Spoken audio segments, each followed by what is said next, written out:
ಕಾಂತಿ. ದೊಡ್ಡಮ್ಮಗೆ ನಿಜವಾಗ್ಲೂ ಬುದ್ಧಿ ಇಲ್ಲ. ಆ ಹುಡುಗಿ ಜೀವನ, ಮಂಜುನಾಥನ್ ಜೀವನ, ಕಾಂತಿ ಜೀವನ ಎಲ್ಲ ನರಕ ಮಾಡ್ಬಿಡ್ತಾರೆ. ಏನಾದರೂ ಮಾಡಿ ಮದುವೆನ ನಿಲ್ಲಿಸ್ಬೇಕು. ಮೊದಲು ಈ ವಿಷಯನ ಕಾಂತಿ ಹೇಳಬೇಕು. ಅವಳು ಇಲ್ಲಿಗೆ ಬಂದರೆ ಎಲ್ಲ ತನಗೆ ತಾನೇ ಸರಿ ಹೋಗುತ್ತೆ. ಸತ್ಯಣ್ಣ, ಆದರೆ ಈ ವಿಷಯ ನಾನು ನಿನಗೆ ಹೇಳಿರೋದು ಅನ್ನೋದು ಯಾರ ಹತ್ರನೂ ಹೇಳ್ಬೇಡ. ನನಗೆ ಅಮ್ಮನ ವಿರುದ್ಧ ನಿಂತು ಮಾತಾಡೋಕೆ ಇಷ್ಟ ಇಲ್ಲ. ಸರಿ ಬಿಡು, ನನಗೆ ವಿಷಯ ಹೇಳಿ ಒಳ್ಳೆ ಕೆಲಸ ಮಾಡಿದೆ. ಈಗೇನು ಮದುವೆ ಫಿಕ್ಸ್ ಆಯ್ತಲ್ಲ, ತಾಳಿ ಕಟ್ಟಕ್ ಮುಂಚೆ ನನಗೆ ಕೊಡ್ಬೇಕಾದ್ ಕೊಟ್ಬಿಡಿ. ಆಯ್ತು, ಕೊಡ್ತೀನಿ. ಕೊಡಲ್ಲ ಅಂತ ನಾನು ಯಾವತ್ತಾದ್ರೂ ಹೇಳಿದಿನ? ಯಾಕೆ ಸುಬ್ಬಣ್ಣ ಮನುಷ್ಯ ಗುರ್ತೆ ಇಲ್ದವ್ರ ತರ ಮಾತಾಡ್ತೀರಿ?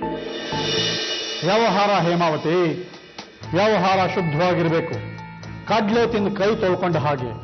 ಆಮೇಲೆ ಮನಸ್ತಾಪ ಬರಬಾರ್ದು. ನನಗೇನ್ ಕೊಡ್ತೀನಿ ಅಂತ ಒಪ್ಕೊಂಡಿದ್ದೀರೋ ಅದನ್ನು ಕೊಟ್ಬಿಡಿ. ಕೊಡ್ತೀನಿ ಅನ್ನಲ್ಲ. ನೋಡಿ ಹೇಮಾವತಿ, ನಾನು ಯಾಕೆ ಇಷ್ಟೊಂದು ಬಲವಂತ ಮಾಡ್ತಿದ್ದೀನಿ ಹೇಳು? ಅಣ್ಣ ಅಂತ ಕರೀತೀನಿ. ಸಂಬಂಧ ಚೆನ್ನಾಗಿರ್ಬೇಡ್ವಾ? ಇಷ್ಟಕ್ಕೆ ಮುಗಿದೋಯ್ತಾ ನನ್ನ ಕೆಲಸ? ಅದೆಲ್ಲ ಆಮೇಲಿನ ಮಾತು, ನೋಡ್ಕೊಂಡ್ರಾಯ್ತು. ತಗೊಳ್ಳಿ ಇವಾಗ. ನಗನಗ್ತಾ ಕೊಟ್ರೆ ತಗೋತೀನಪ್ಪ. ತಗೊಳ್ಳಿ.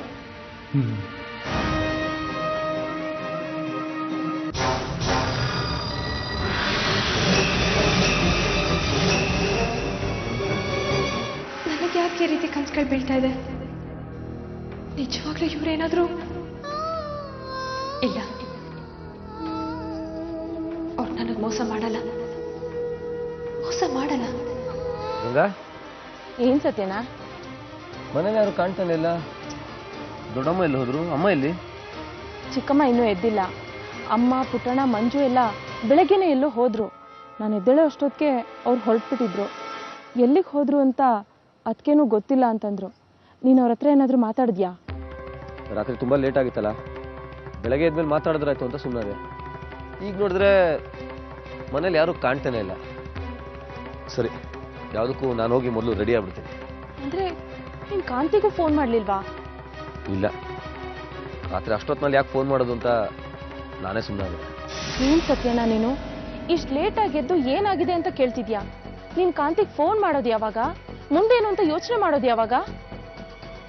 ನಾನೇನೋ ಒಂದನ್ನು ಅನ್ಕೊಂಡಿದ್ದೀನಿ ಗಂಗಾ. ನಾನು ಅನ್ಕೊಂಡಿರೋ ಥರನೇ ನಡೆದ್ರೆ ಒಳ್ಳೇದಾಗತ್ತೆ.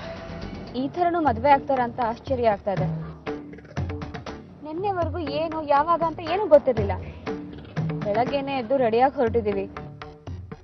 ಇನ್ನು ಸ್ವಲ್ಪ ಹೊತ್ತಲ್ಲಿ ನಾನು ಸ್ವತಂತ್ರ ಕಳ್ಕೊಂಡು ಬಿಡ್ತೀನೇನೋ ಅಂತ ಅನಿಸ್ತಾ ಇದೆ. ಮತ್ತದೇ ರಾಗ ಹಾಡಬೇಡ ಕಣೆ. ನಿನ್ನೆ ನೀನು ಕೇಳಿದ ಎಲ್ಲ ಪ್ರಶ್ನೆಗೂ ಉತ್ತರ ಕೊಟ್ಟಿದ್ದೀನಿ ತಾನೆ. ನಿರ್ಧಾರ ಮಾಡೋ ಹಕ್ಕು ನಿಂದೆ ಅಂತಾನು ಹೇಳಿದ್ದೀನಿ.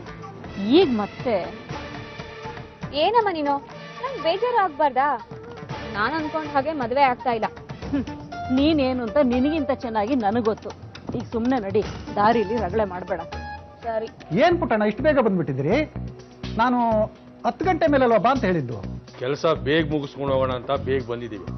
ಇವತ್ತು 10:30ವರೆಗೂ ರಾವ್ಕಾಲ, ಅದು ಕಡೆಯವರೆಗೂ ಮನೆ ಬಿಡಕ್ಕಾಗಲ್ಲ. ಆಮೇಲೆ ಇಲ್ಲಿಗೆ ಬರೋದು ಅಂದ್ರೆ 11:30. ಇಲ್ಲಿ ಕೆಲಸ ಮುಗಿಸ್ಕೊಂಡು ಹೋಗೋ ಅಷ್ಟರಲ್ಲಿ 12:30. ನಾವು ದೇವಸ್ಥಾನಕ್ಕೆ ಬೇರೆ ಹೋಗ್ಬೇಕಪ್ಪ. ದೇವಸ್ಥಾನಕ್ಕ ಯಾಕೆ? ಹಾಗೆ ದೇವಸ್ಥಾನಕ್ಕೆ ಹೋಗಿ ಒಂದು ಪೂಜೆ ಮಾಡಿಸಿ ಪ್ರಸಾದ ತಗೊಂಡು ಊಟ ಮಾಡ್ಕೊಂಡು ಮನೆಗೆ ಹೋಗೋಣ ಅಂತ. ಓಹ್, ಆ ಯೋಜನೆ ಬೇರೆ ಇದೆಯಾ? ಸರಿ ಸರಿ. ಎಲ್ಲಿ ಹುಡುಗಿ ಕಡೆಯವರು? ಬರ್ತಾರಪ್ಪ, ಅವರು ಬೇಗ ಬಂದು ಯಾಕೆ ಕಾಯ್ಬೇಕು ಅಂತ 10:30ಗೆ ಬರೋದಕ್ಕೆ ಕೇಳಿದ್ದೀನಿ. ಮಂಜುನಾಥ್, ಈ ಒಂದು ಅಪ್ಲಿಕೇಶನ್ ಬರ್ಕೊಡ್ಬೇಕು. ಕಾನೂನು ಪ್ರಕಾರ 30 ದಿವಸ ಮುಂಚೆನೆ ಬರ್ಕೊಡ್ಬೇಕು. ಅದನ್ನ ಹೆಡ್ ಆಫೀಸಿಗೆ ಕಳಿಸ್ಬೇಕು. ಅಬ್ಜೆಕ್ಷನ್ ಇಲ್ಲ ಅಂತ ಗೊತ್ತಾದ ಮೇಲೆ ಮದುವೆ ಮಾಡ್ಬೋದು. ನೀವು ಬೆಳಗ್ಗೆ ಬಂದ್ಬಿಟ್ಟು ಸಂಜೆ ಒಳಗಡೆ ಆಗಬೇಕು ಅಂದ್ರೆ ಆಗೋದಿಲ್ಲ. ಗಾಬರಿ ಆಗ್ಬಿಡಮ್ಮ, ನಾನೆಲ್ಲ ವ್ಯವಸ್ಥೆ ಮಾಡಿದ್ದೆ. ಹರೀಶ, ಒಂದು ನಿಮಿಷ ಬಾ. ಏನಪ್ಪ ಮದುವೆ ಆಗಕ್ಕೆ ಇನ್ನು 30 ದಿನ ಕಾಯ್ಬೇಕಾ? ಅದೆಲ್ಲ ನನಗೆ ಗೊತ್ತಿಲ್ಲ. ಇವತ್ತು ಮದುವೆ ಆಗಬೇಕಷ್ಟೇ. ಎಷ್ಟಿದೆಯಪ್ಪ? 10,000. ಈಗಾದ್ರೂ ಕೆಲಸ ಬೇಗ ಮುಗಿಸ್ತೀಯಾ? ಆಯ್ತು ಬಾ, ನೋಡಿ ಅರ್ಧ ಗಂಟೆಲಿ ಮುಗಿಸ್ಕೊಡ್ತೀನಿ.